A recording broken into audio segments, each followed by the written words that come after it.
giant 8K TVs, an Alexa-enabled Lamborghini, and a hyper-powered gaming PC with the form factor of a Nintendo Switch. These are all the coolest, most bizarre, and most expensive items we saw at CES 2020 Day 1.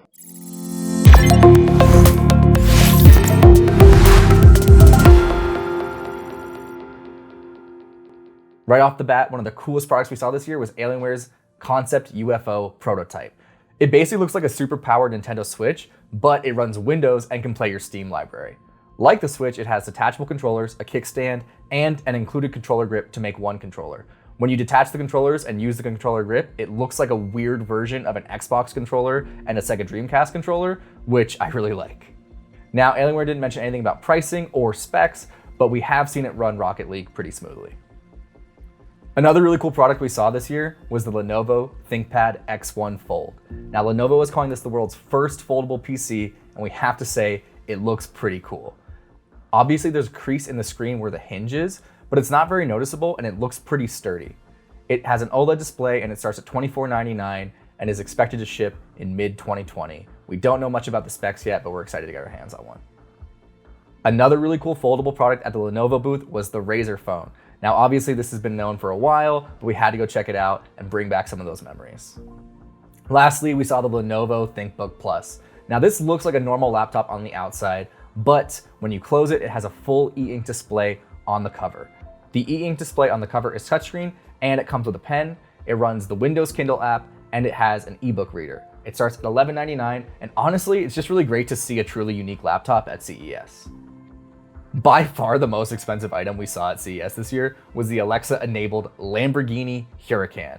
I don't know if I'm saying that right, but it doesn't really matter because I'm never gonna be able to afford one. Now, obviously, everyone was asking for this since Amazon first debuted Alexa, and the wait has finally paid off. The cutest booth award had to go to Kakao Friends. They were showing off their new HOMEKIT lineup of smart home products featuring little Kakao Friends characters on each product.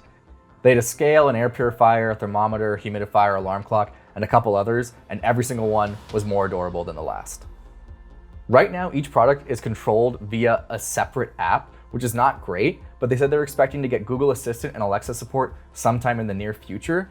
But who really cares, because they confirmed that you'll be able to buy additional characters and place them on any of your devices, which, thank goodness, because they're freaking adorable.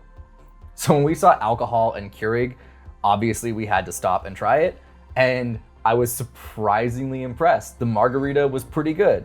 However, DRINKWORKS said that each pod costs roughly $4, which is reasonable if you're going out to a bar, but not as reasonable if you're making it at home, so we're not really sure where this fits in the market. However, we definitely want one for our office. Now, this was announced last year at CES, but now it's much more real because it's gonna go on sale sometime this year. There's gonna be one model, it's gonna be 65 inches only, and it's gonna be the one that rolls up from the bottom. Now, LG would not tell us how much this thing was going to cost, and they heavily denied the rumors that it was going to cost $60,000. However, CNET just reported that it officially will cost $60,000, so we're hoping we see it on the front page soon for about $30K. Speaking of expensive things, Samsung had quite a lot of them. Now, every single TV manufacturer had 8K this year, but Samsung had one of the coolest ones with their bezel-less 8K QLED TV. Now, this thing is 99% screen and 1% bezel. It was, quite frankly, insane, and we really want one. Since this has essentially been a list of things that I want, but will never probably own, let's move on to the Samsung ODYSSEY G9, which is the 49-inch, 1440p, ultra-wide display with a 240 Hz refresh rate. This thing was so cool, and it looks like Watley from Portal 2, so I need to get one. So the biggest thing we saw at CES this year, quite literally, was Samsung's The Wall. Now, The Wall was a huge spectacle at the Samsung booth last year, and this year was no different because this thing was insane. It was 24 feet and people were just crowding around it. It was a sight to behold. So The Wall is pretty unique because it uses micro LED, which gives you roughly the same quality of OLED, but without the possibility of burn-in. So even though this one was 73 inches larger than last year, they still called it The Wall. We really think they probably should have called it something like the Great Wall. So that's a wrap on day one. Let us know in the comments what you thought was the most interesting product, and stay tuned for more CES 2020 coverage tomorrow.